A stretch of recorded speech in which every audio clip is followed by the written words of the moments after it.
thing I want to do is invite very briefly, just for a minute or two, my colleague Brian Frick from the Mission Agency. Brian is over at our Stony Point Center, and he's going to give us just a very, very brief update of what's happening at Stony Point and as a conference center here in our synod, and ways we can continue to connect to them. So Brian, if you would unmute yourself and just give us a minute or two, that would be fabulous so people can see you. Thanks, Shannon. Speaking of mute, I'm pretty sure that the word of 2020 was you're on mute. I enjoy that. So thank you for having me here. I'm at Stony Point. I'm originally from New Jersey, so it's nice to be pretty close back to where I started.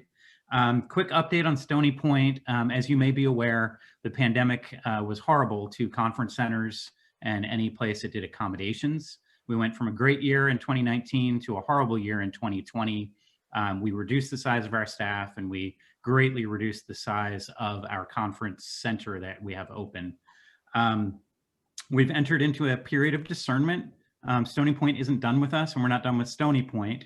And what I'd really like to say is that Stony Point will be reopening for guests in March, following New York guidelines, of course, for COVID.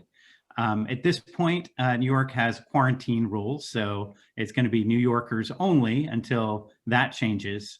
But I just wanted to let you know that currently we have space for 20, which is single occupancy, which will be growing to about 45 as time allows. So I would just ask you to keep Stony Point in your prayers and all other conference and retreat centers.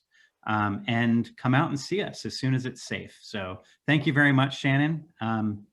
Nice to see you all. Appreciate the time. Thanks so much, Brian. It's great to see you. And we will continue to hold this ministry that has been so vital for all of us in our prayers, and look forward to being back there sometime in the future. So thank you. Mr. Moderator,